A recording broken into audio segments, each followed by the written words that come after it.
முந்தையெல்லாம் யாராவது மாமா ஊர்லேருந்து வர்றாங்க, தாத்தா வர்றாங்கன்னா ரயில்வே ஸ்டேஷனில் பஸ் ஸ்டாண்டில் போய் கூப்பிட்டு வருவோம். இப்போ யாரையும் காணோம். அவரே வந்தாலும் காலிங் பெல் அடிச்சுக்கிட்டே இருக்காரு, திறக்கலை. அதுலேயும் சில வீட்டில் பெருசாக போட்டிருப்பாங்க, நாய்கள் ஜாக்கிரதை. உள்ளே போகவே பயமாக இருக்கும்.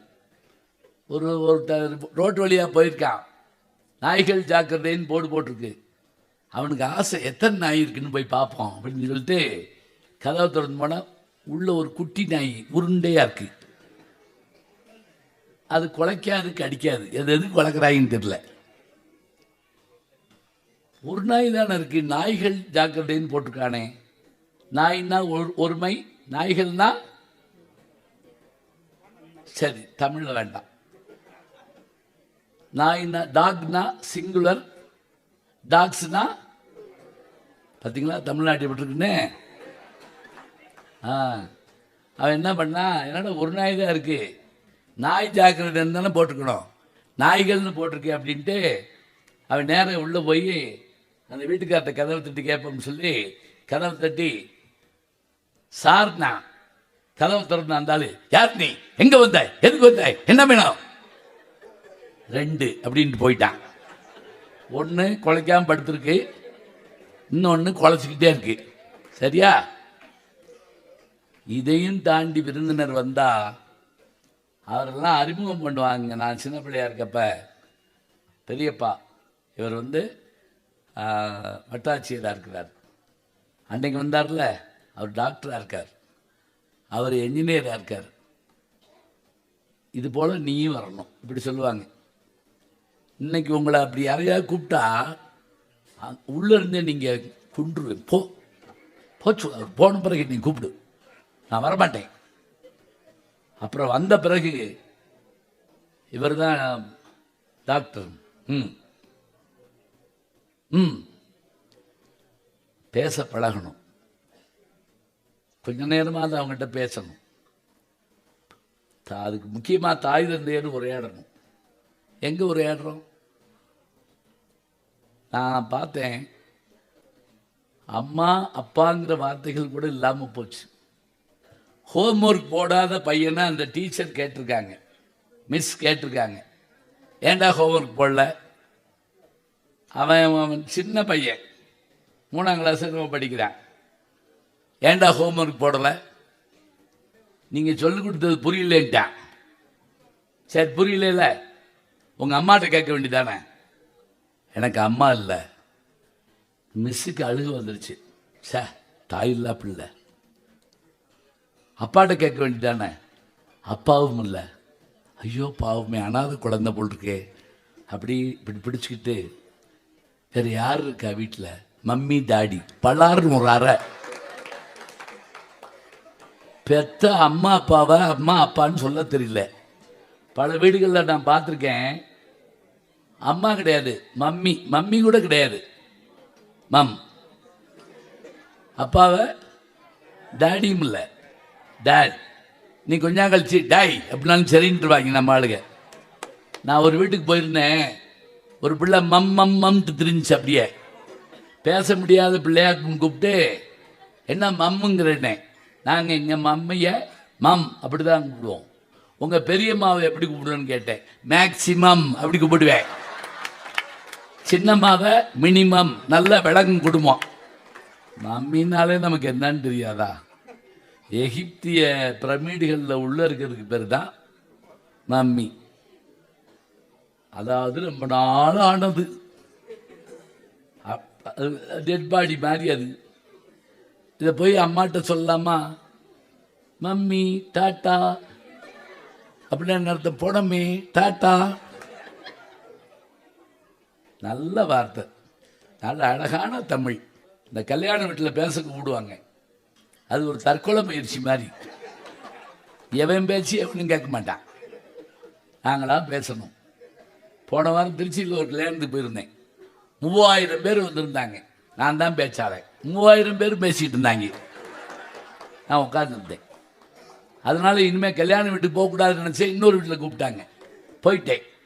போனால் பொண்ணு மாப்பிள்ளை தாலி கட்டியாச்சு. இங்கேயாவது போடியம் இருக்குது, அங்கே ஹேண்ட்மேக்கை தான் கொடுத்தாங்க. வாங்கிட்டு பெரியோர்களே தாய்மார்களேன்னு ஆரம்பித்தேங்க.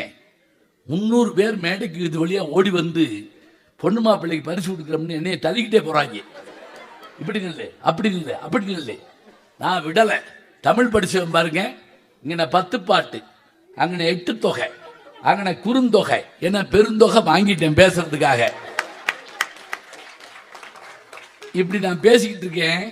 ஒரு பாட்டி என்கிட்ட வந்து என்னை இப்படி முதுகுல தட்டி அந்த ரூம்குள்ளே போய் பேசி அவர் திறமே இல்லை அப்படின்னு சொல்லிச்சு. அந்த மாப்பிள்ளை ரூம் சும்மா தான் கிடக்குது. அது என்ன தெரியுமா, தனியாக பேசுகிறவன் இங்கே பேசுகிறேன்னா அங்கே பேசுகிறேன்னா ஏன் அதுக்கு எங்கள் வீட்டுக்கு ஜன்னலை திறந்து வச்சு நான் பேச மாட்டேன்னா? மற்ற நாடுகளில் சாப்பாட்டுக்கு இல்லாமல் வேட்டையாடி அழிஞ்சாங்க. நம்ம அப்போ நாட்டை ஆண்டு கப்பல் மூலமாக உலகத்தையே கடந்துக்கிட்டு வந்தோம். ராஜராஜ சோழனும் பொன்னியின் செல்வன் அவருடைய மகனாகிய ராஜேந்திர சோழனும் இந்த உலகத்தையே ஆள்ற அளவுக்கு தங்களுடைய கப்பற்படம் வச்சிருந்தாங்க. இன்னைக்கு சேட்டலைட் மூலமா எல்லாத்தையும் நம்ம சாதிக்கிறோம். மேல இருந்து ஒருத்தர் பார்த்துக்கிட்டு இருக்கான்னு சொல்றோம்ல, அது சேட்டலைட் தான், வேற ஒன்றும் இல்லை. எங்கேயாவது போனோம்னா ஜிபிஎஸ் போடுறோம்.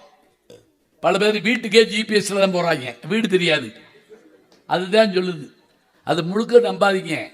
ஒரு நாள் அது ஜிபிஎஸ் காட்டின வழியா நாங்கள் போய் சுடுகாட்டில் வண்டி விட்டுச்சு. ஒரு நாளைக்கு அங்கே போகிறோம், அது சரி, அதுக்காக இப்பயே போயிடுவாங்களா? கடல் வழியா போறப்ப திசை எப்படி கண்டுபிடிப்பாங்க யோசிங்க. இப்ப நீங்க சொல்லலாம், சூரியனை வச்சு கண்டுபிடிப்பாங்க. கிழக்கே தோன்றினால் கிழக்கு, மேற்கே மறைந்தால் கிழக்கு மேற்கு, அப்புறம் வடக்கு தெற்கு. சரி, விடாம மழை பெய்யுது. மழை பெய்ஞ்சால் சூரியனை காணோம்னா என்ன அர்த்தம்? மேகத்துக்குள்ள மறைஞ்சிருக்கு.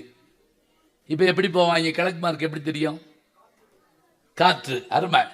இவருக்கும் சுதம் கொடுக்கணும், பார்த்து வச்சுக்கோங்க. காற்று. காற்றுக்கு பேர் வச்சவன் நம்ம ஆள் தெரியுமா உங்களுக்கு? இப்ப நீங்க கேட்டா ஆமா, ஃபேனு, ஏசி, அது இல்ல காற்றுக்கு பேரு. வடக்கிலிருந்து வீசினால் வாடை, தெற்கிலிருந்து வீசினால் தென்றல், மேற்கிலிருந்து வீசினால் கோடை, கிழக்கில் இருந்து வீசினால் கொண்டல். வச்சுக்கோங்க, ஞாபகத்துக்கு தான். நான் திருப்பி கேட்க மாட்டேன். நான் அதெல்லாம் ஒன்றும் உங்களை பயப்படுறீங்கன்னு தெரிஞ்சா கிட்டே வர மாட்டேன். சரியா? சரி, இந்த காற்று அடிக்கிற திசையை வச்சு போவாங்க. ஒன்று, இரவுல காற்று அடிக்கல. எப்ப காற்று அடிக்காது தெரியுங்களா? புயல் மையம் கொண்டால் காற்று அழுத்தம் தாழ்வா இருந்தா அப்ப காற்றே அடிக்காது. பாய் மரத்தை நிப்பாட்டிட்டு படகுல துடுப்பு போட ஆரம்பிச்சிருவாங்க. இப்ப திசை எப்படி கண்டுபிடிக்கிறது? அடுத்ததாக இன்னொரு சாய்ஸ் கொடுத்துறேன். இரவு நேரத்தில் அவர்கள் நிலவு இல்லாத காலங்களில் வளர்பிறை, அதற்கு பேர் சுக்கிலபட்சம் வடமொழியில, தேய்பிறை கிருஷ்ணபட்சம். கிருஷ் அப்படின்னால கருப்புன்னு அர்த்தம். கிருஷ்ணன் கருமை நிறத்துக்கு கண்ணா, கருமை நிற கண்ணா சொல்றோம்ல. சரி, இப்ப நிலவு இல்லாத காலத்தில் நட்சத்திரங்களை வைத்துக் கொண்டு அவர்கள் திசையை கண்டுபிடிப்பாங்க. இந்த தலைமுறை நட்சத்திரமே பார்த்துருக்காதுங்க, பெரிய வேதனைக்குரியது. மொட்டை மாடியில் உட்கார்ந்து பார்த்தோம்னா 3 நட்சத்திரம் ஒரே மாதிரியா இருக்கும். விடிய காலை நேரத்தில் விடிவெள்ளி தோன்றும், காலையில் அதிகாலை நேரத்தில். அந்த விடிவெள்ளி வர்றதுக்கு முன்னாடி வியாழ கிரகம் மார்கழி மாதத்தில் தெரியும்னு ஆண்டாள் சொல்றாங்க. ஆண்டாள் யாரு? இன்னைக்கு லீவுன்னு சொல்லக்கூடாது. பெரியாழ்வார் 12 ஆழ்வார்களில் ஒரே ஒரு பெண்ணடியார், பெண்ணாழ்வார். பெரியாழ்வார் பெற்றெடுத்த பெண் பிள்ளை. சரி, அந்த ஆண்டாள் எழுதுனதுக்கு 30 பாட்டுக்கு பேரு திருப்பாவை. அதுல ஒரு பாட்டுல அந்த அம்மா சொல்றா, வெள்ளி எழுந்து வியாழம் உறங்கிற்று அப்படிங்கிறா. வெள்ளினா விடிவெள்ளி மறையுது, வியாழ கிரகம் தோன்றுதான். இங்க பாருங்க, கலீலியோ டெலஸ்கோப்பை கண்டுபிடிச்சது 14ஆம் நூற்றாண்டுல. 8ஆம் நூற்றாண்டில் வெறுங்கல்ல ஆகாயத்தை பார்த்து நட்சத்திரங்களை வச்சு பாட்டு எழுதுறா ஆண்டாள். கடல்ல போறப்ப ஒன்று சூரியனை வைத்து நட்சத்திரத்தை வைத்து காற்றை வைத்து இதுக்கு மேலே ஒன்று வச்சுருந்தாங்க. காக்கை ஓரளவுக்கு தான் வரும், அப்புறம் வராது. ஆமை, ஆமைன்னு சொல்கிறோம் இல்லையா, டாட்டாய்ஸ் சொல்கிறோம் இல்லையா, அதனுடைய பாதையை கடலுக்கு அடியில் பார்க்க முடியுமா? அந்த பாதையை வச்சு கண்டுபிடிக்கலாம். கச்சத்தீவுன்னு சொல்கிறோம்ல, அந்த கச்சன்னு என்னன்னா ஆமைன்னு தான் அர்த்தம். அதனால திருமாலுடைய அவதாரங்களில் ஒன்று என்ன, முதல்ல தோன்றுனது நீரில் தோன்றினது. நீங்கள் டார்வின் தியரியும் திருமாலுடைய அவதாரத்தையும் ஒப்பிட்டோம்னா 10 அப்படியே பொருந்துங்க. முதல்ல தண்ணியில் மட்டும் இருக்கிறது மீன், தண்ணியிலையும் தரையில் இருக்கிறது ஆமை, தரையில் மட்டும் இருக்கிறது பன்றி, பாதி மிருகம் பாதி மனுஷன் நரசிம்மம், அடுத்து குள்ள வடிவம் வாமன அவதாரம், அடுத்து பரசுராமன் கோடாரி ஆயுதம், அடுத்து ராமன் வில்லு ஆயுதம், அப்புறம் அடுத்து பலராமன், அடுத்து கிருஷ்ணன்.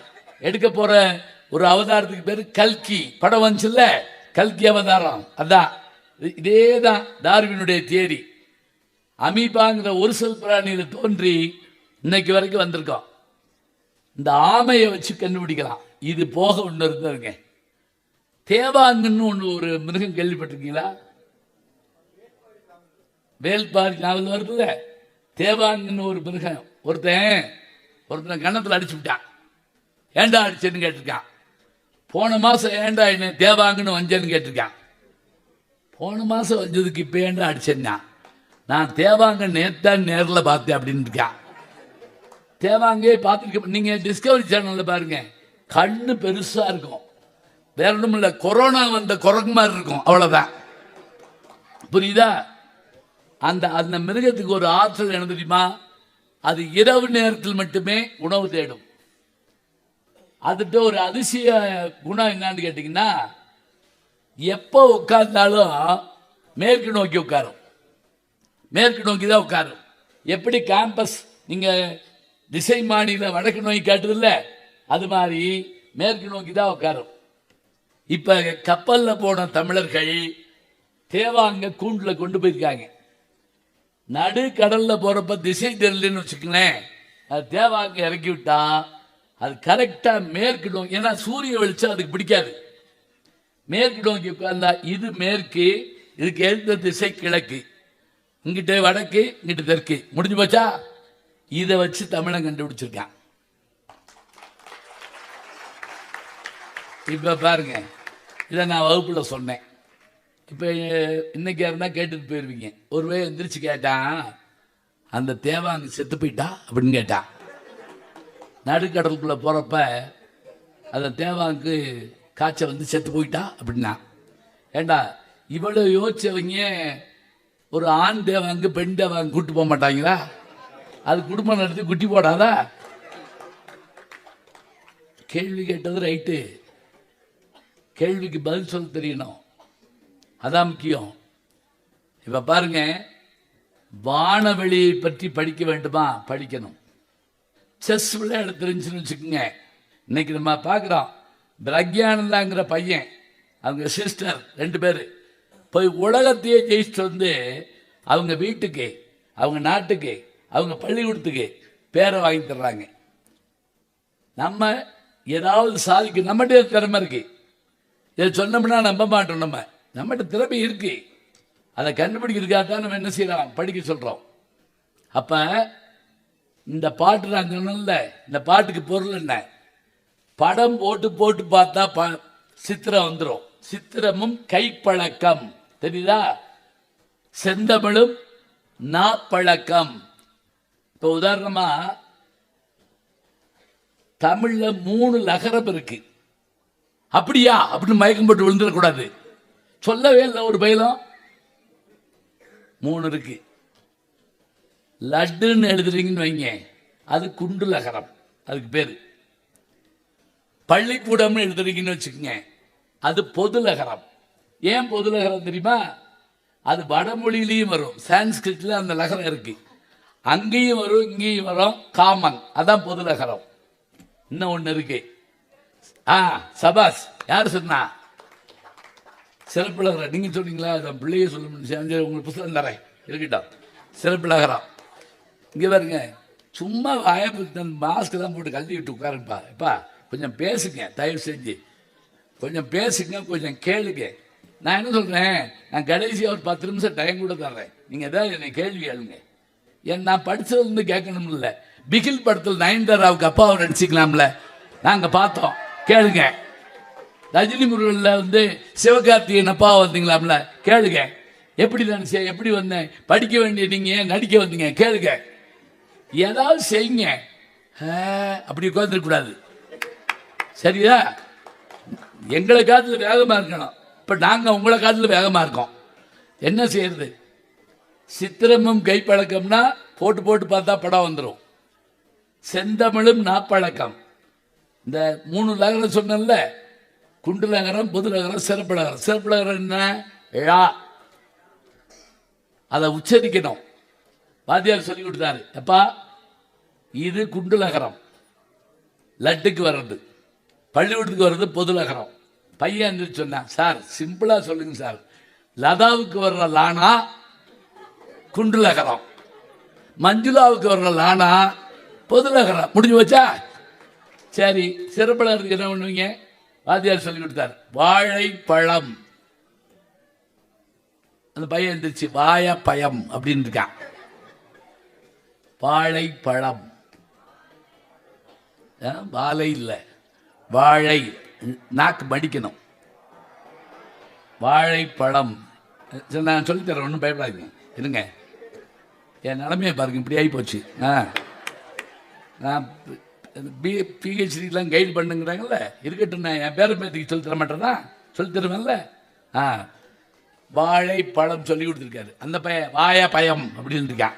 டேய் வாழைப்பழம்டா, வாயப்பயம், உங்கள் அப்பாவை கூப்பிட்டு வாடா போடா.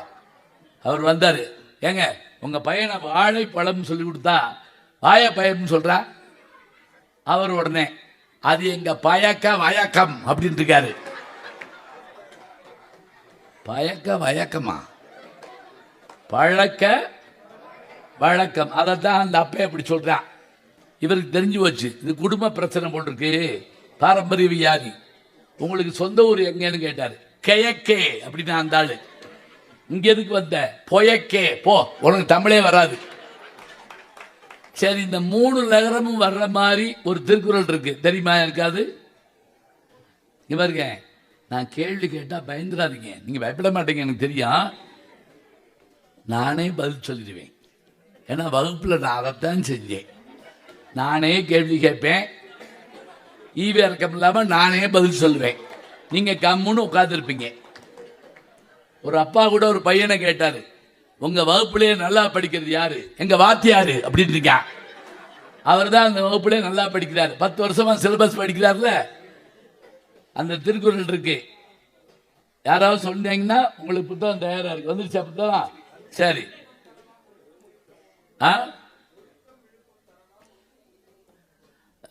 ஒரு லகரம் தான் வருது, ஒரு லகரம் தான் வருது. 3 லகரமும் வரட்டும். லேசா எடுத்து கொடுத்தா சொல்லிடுவீங்களா? குழல் இனிது,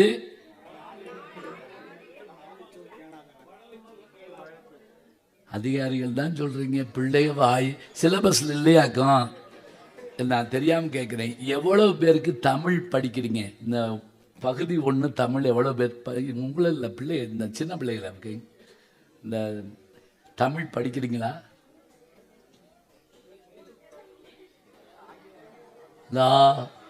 பைனாக்குலரில் பார்த்தா அங்கே ஒரு ஆள் தெரியாது. சரி, உட்காருங்க உட்காருங்க. இங்கே பாருங்க, தயவு செஞ்சு ஐயா ஒரு விஷயம் சொல்கிறேங்க, இருங்க. கூவுனாத்தான் குயில், சரியா? உருமுனாத்தான் புலி, கர்ஜனை பண்ணாத்தான் சிங்கம், தாய்மொழியை பேசினாத்தான் அவன் தமிழன். ஞாபகம் வச்சுங்க. ஒரு மொழி அழிஞ்சு போனா இனம் அழிஞ்சு போகுங்க. ஒரு மொழி அழிஞ்சு போனா அந்த ஒரு இனம் அழிஞ்சு போகும். அதுக்கு தான் திரும்ப நீங்க சொல்றீங்க நாங்க வேலைக்கு போறதுக்காக வேலை வேற, வாழ்க்கை வேறங்க. 60 வயசுல ரிட்டையர் ஆயிப்பீங்க, அப்புறம் அன்னைக்கு சாயங்காலம் 3 மணிக்கு செத்து போயிடுவோமா? அதுக்கு பிறகு பல பேர் கல்யாணம் பண்றாங்க. எனக்கு தெரிஞ்சு 60ஆம் கல்யாணம் சொன்னேன், பயப்படாதீங்க, நினைச்சு பாருங்க. குழல் இனிது யாழ் இனிது என்பதம் மக்கள் மழலை சொல் கேளாத. 3 லகரம் இருக்குது. எப்படி? குழல் என்னது? கு ழா வருதா, இன்னொரு குண்டுல வந்துச்சா, குழல் இனிது. யாழ் இனிது சிறப்பு லகரம் வந்துருச்சா. என்பதம் மக்கள் பொது லகரம் வந்துருச்சா.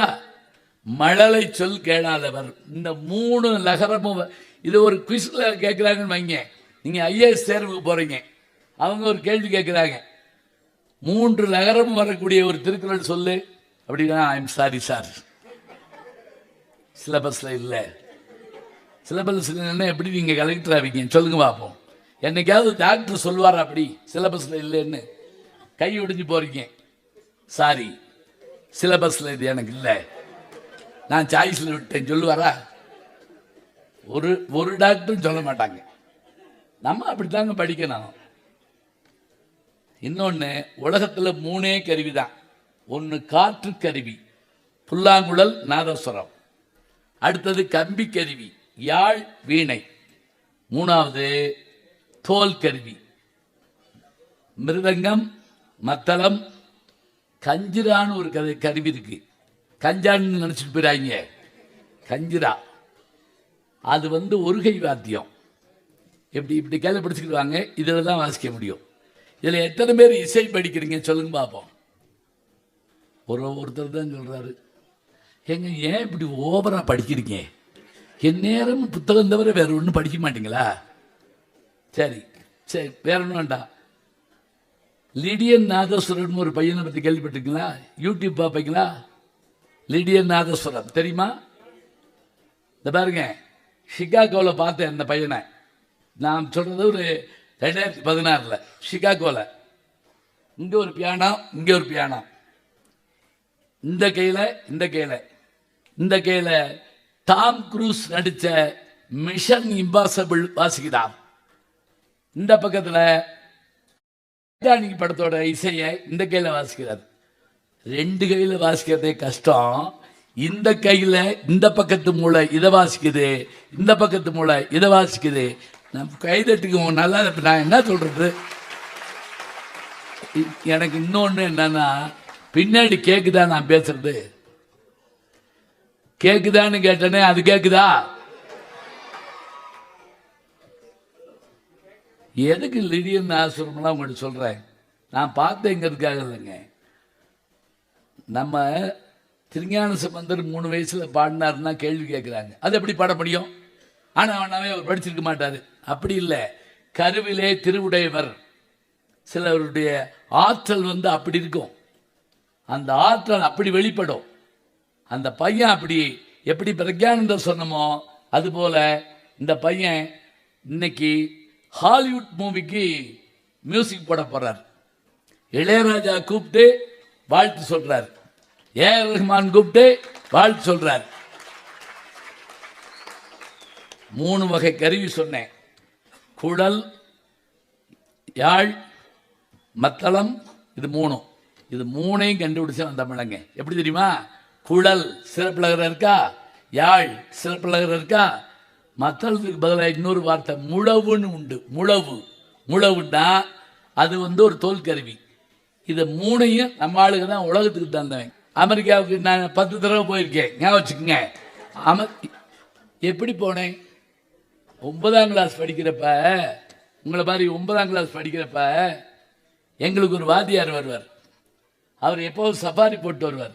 அவர் யாருன்னா, கவிப்பேரரசு வைரமுத்திற்கு ஆசிரியராக இருந்தவர். அவர் வைத்தீஸ்வரன் பேர். அவர் வகுப்புக்கு வந்தவுடனே ஒவ்வொரு முறையும் அமெரிக்காவை பற்றி பேசுவார், அமெரிக்காவை பற்றி சொல்லுவார். அப்புறம் கொஞ்ச நாள் கழிச்சு அவருக்கு பேரே வச்சு விட்டாங்க, அவர் பேர் அமெரிக்கா. இன்னைக்கு அமெரிக்கா வரலையா, இதான் அமெரிக்கா அங்கிட்டு போகுது, ஏதாவது வச்சுட்டு போட்டோம், அதை பற்றி ஒன்று. அவர் சொல்ல சொல்ல சொல்ல என் கூட 40 பேர் படித்தாங்க. ஆனால் நான் ஒருத்தர் தான் என்ன பண்ணேன் தெரியுமா? இவர் சொல்கிற அமெரிக்கா எங்கே இருக்கும், ஏன் அடிக்கடி சொல்கிறாரு? நான் சொல்கிறது 69களில் எனக்கு சொல்கிறாரு. 1969, 2024 எவ்வளோ பின்னாடி போயிருக்கும் பாருங்க. புத்தகம் படிக்க ஆரம்பித்தேன், அமெரிக்காவை பற்றி எழுதின புத்தகங்கள் பார்த்தேன். ஏர்னஸ்ட் ஹெமிங்வேயினுடைய கடலும் கிழவனும் ஞாபகம் வச்சுக்கோங்க. இப்போ போகிறப்ப கூட வாங்கிட்டு போங்க. அழகா சொன்னாங்க, C and the old man Ernest Hemingway. புத்தக திருவிழாவில் வந்தால் அழகா சொன்னாங்க, வெறுங்கையோடு போகக்கூடாது. உழவர் சந்தைக்கு போனால் கூட ஒரு கருவேப்பிலை கொத்தமல்லி வாங்குகிறோம். புத்தக திருவிழாவுக்கு வந்து கையை வீசிட்டு போகக்கூடாது, வாங்கணும். கடலும் கிழவனும் புத்தகம் பாருங்க. இதெல்லாம் எதுக்கு சொல்றது தெரியுங்களா? ஒவ்வொரு புத்தகம் படிக்கிற போது நமக்கு அந்த நினைவு வரணும், அந்த ஆற்றல் வரணும். அமெரிக்கா பற்றி சொன்னாரா? நம்ம எப்படியாவது அமெரிக்கா போய் பார்க்கணும்னு நான் ஆர்வப்பட்டுக்கிட்டே இருந்தேன். எதை நாம் விரும்புகிறோமோ அந்த விருப்பம் நமக்கு நிறைவேறும். ஞாபகம், எண்ணியாங்கு எய்துவர் எண்ணியர் திண்ணியராக பெறுகிறேன். திண்ணியர்ல அது 2 சொல்லி, தின்பண்டம் 2 சொல்லி, திண்ணியர்னா வலிமை, ஸ்ட்ராங். சரியா? இப்ப பாருங்க, இந்த அவர் சொல்லிக்கிட்டே இருந்த போது அது கொடுத்த அவர் இந்த ஊட்டிக்கு வந்ததுனால வாங்கிட்டு நான் அது பாட்டுக்கு ரன்னிங் நோஸ் மாதிரி போயிட்டு இருக்கு. ஊட்டிக்கு இது அந்த புத்தகங்களை படிக்கிற போது எப்படியாவது நம்ம அமெரிக்காவுக்கு போகணுங்கிற ஒரு எண்ணம் எனக்குள்ள இருந்தது. ஒரு முறை இல்லை, 2 முறை இல்லை. இந்த ஜூலையில் போயிட்டு வந்தேன். டேலஸில் சான் ஆண்டனியோங்கிற ஒரு சிட்டியில் FETNA, federation of North American Tamil சங்கத்தோட அந்த அதுக்கு அழைப்பின் பேரில் நான் போயிருக்கேன். புஷ்பவன குப்புசாமி அவங்க வந்திருக்காங்க. இப்போ வந்து பேசிட்டு போனாங்கல்ல, அவங்க வந்திருக்காங்க. இதை எதுக்கு சொல்கிறேன் தெரியுங்களா? மனசுக்குள்ள என் கூட படித்த எல்லாரும் ஒரே மாதிரி தான் இருக்காங்க. பல்துறையில் அவங்க சாதிச்சிருக்காங்க. ஆனால் நான் எதை விரும்பினோ அது எனக்கு கிடைச்சது. 3ஆம் பிறைன்னு ஒரு படம் பார்த்துருக்கீங்களா? இங்கே தான் எடுத்திருப்பாங்க. பொன்மேனி உருகுதேன்னு பாட்டெலாம் வரும்ல, அந்த பாட்டெலாம் சொல்லக்கூடாது, பரவாயில்ல இருக்கட்டும். கண்ணே கலைமானே பாட்டெலாம் கேட்டிருப்பீங்கல்ல. சரி, அந்த படம் வெளியே வந்தப்போ நான் எம்ஏ படிச்சுட்டு இருக்கேன். படம் பார்த்து வெளியே வர்றப்ப எனக்கு மனசுக்குள்ள ஒரு சந்தோஷம் என்ன அப்படின்னா, சார் இவரை போன்ற கலைஞர்கள் எப்படி நம்முடைய ஐயா சிவாஜி கணேசன் அவர்களை போல, புரட்சி தலைவர் எம்ஜிஆர் அவர்களை போல கமல் அவர்களும் இந்த நூற்றாண்டில் வாழ்கின்ற ஒரு ஒப்பற்ற கலைஞன் அப்படிங்கிறத மனசுக்குள்ள நினச்சி அவர் வாழ்கிற காலத்தில் நம்ம வாழ்கிறோம் அப்படின்னு நான் சந்தோஷப்பட்டேங்க. ஒரு ஆச்சரியம் தெரியுமா? நான் அவரெல்லாம் பார்ப்போமா, அவரோட பேசுவோமான்னு நினச்சேன். 2003 2024 வரைக்கும் 21 ஆண்டுகளா என்னுடைய நெருங்கிய நண்பராக திகழ்பவர் என்னுடைய இனிய நண்பர் பத்மஸ்ரீ கமலஹாசன் அவர்கள். நீங்க நம்ப மாட்டீங்கன்னு சொன்னா போன்ல இப்போ கூப்பிட்டு பேசுவேன். அமெரிக்கா இருக்கார், மணி என்னன்னு தெரியல, டைம் லேட் நான் பேசுவேன். ஒரு தடவை நான் வகுப்பு நடத்திட்டு இருக்கப்ப அவர் என்ன போன்ல கூப்பிட்டாரு. நான் கொஞ்ச நேரம் பேசிக்கலான்னு சொல்லிட்டு நான் வகுப்பு பேசக்கூடாது, அப்புறம் எடுக்கலை, சைலண்ட்டில் போட்டிருந்தேன். முடிஞ்ச பிறகு வெளியே வந்து இப்படி வகுப்பில் இருந்தேன் அப்படின்னேன். ஆமாம், நீங்கள் யார் யார் சிவம் பாட்டு வச்சுருந்தீங்க, கொஞ்ச நேரம் பாட்டை கேட்டேன், நானும் சேர்ந்து பாடிட்டு வச்சுட்டேன் அப்படின்றாரு. அவர் தான் அந்த பாட்டை பாடினவர். அவர் விருமாண்டி படம் எடுக்கிறப்ப அந்த படத்துக்கான கதையை அவர் எழுதுறாரு, வசனம் எழுதுறாரு. மதுரை படம் நீங்கள் கூட வரணுங்கிறார். நான் கூட போய் 6 மாதம் ஒர்க் பண்ணேன். திடீர்னு ஒரு நாள் நீங்கள் நடிக்கிறீங்களான்னு கேட்டார். கேட்டது கமலஹாசன். நான் படத்தை பார்த்துட்டு இவரை பார்க்க மாட்டான்னு சொல்ல, அவர் படத்தில் என்னை நடிக்க கூப்பிடுறாரு. கொஞ்சம் யோசிச்சேன். ஏன் தெரியுமா? அது மாடு பிடிக்கிற படம், ஜல்லிக்கட்டு. நான் பாட்டுக்கு சரின்னு சொல்லி நீ 2 மாட்டை பிடினா என் நிலைமை என்ன ஆகுது? நம்ம சிலபஸில் அதெல்லாம் கிடையாது. நான் பயப்படுறதை பார்த்துட்டு அவர் சொன்னார், கவலைப்படாதீங்க, நான் மாட்டை பிடிக்கிறேன், நீங்கள் எப்போவும் போல மைக்க பிடிங்க அப்படின்னாரு. பட் அந்த டீலிங் எனக்கு ரொம்ப பிடிச்சிருந்தது, ஒத்துக்கிட்டேன். இன்னைக்கு வரைக்கும் முந்தா நாள் கூட ஷூட்டிங் போயிட்டு தான் வர்றேன். எதுக்கு சொல்றேன் தெரியுங்களா? நாம் எதுவாக வேண்டும் என்று நினைக்கிறோமோ அதுவாக மாறுவோம். நம்பிக்கை வைக்கணும். அதுக்கு என்ன வேணும்? ஆசிரியர் சொல்லி கொடுக்கறது ஒரு பக்கம், நாமளா படிக்கிறது ஒரு பக்கம். உங்களுக்கு ஞாபகம் இருக்கான்னு தெரியல, சுட்டி டிவியில் பொம்மியும் திருக்குறளும்னு ஒரு நிகழ்ச்சி. நீங்கள் அது கூட பார்த்துருக்க மாட்டீங்க. ஒரு கல்யாண வீட்டில் நான் பேசிட்டு வர்றேன். ஒரு 5000 பேர் வந்திருக்காங்க. அந்த கல்யாண வீட்டில் ஒரு 6 வயசு குழந்தை வந்து என்கிட்ட 5000 பேர் கூட்டத்தில் என்னை கண்டுபிடிச்சி அந்த குழந்தை என்கிட்ட வந்து, நீங்கள் தானே பொம்மியின் திருக்குறள் சொல்கிறவர் அப்படின்னு கேட்குது. எனக்கு அப்படியே கண்ணு கலங்கிடுச்சுங்க. 6 வயசு குழந்தைக்கு என்னை தெரிய வைக்குது ஊடகம். ஞாபகம் வச்சுக்கோங்க, ஊடகம் என்னை தெரிய வைக்குது. நீ பாப்பையா பாப்பான்னு கேட்டேன். நான் பார்ப்பேன். என் தம்பிக்கு உங்களை ரொம்ப பிடிக்கும். அதுக்கு வயசு 6. அவங்க தம்பி இப்போ கொடுத்துருச்சு. அவனுக்கு 3 வயசு இருக்கும். அவன் என்னைய பார்த்து நீ நல்லா பேசுற அப்படின்னா, அவனே அன்னைக்கு தான் பேச ஆரம்பிச்சிருக்கான்.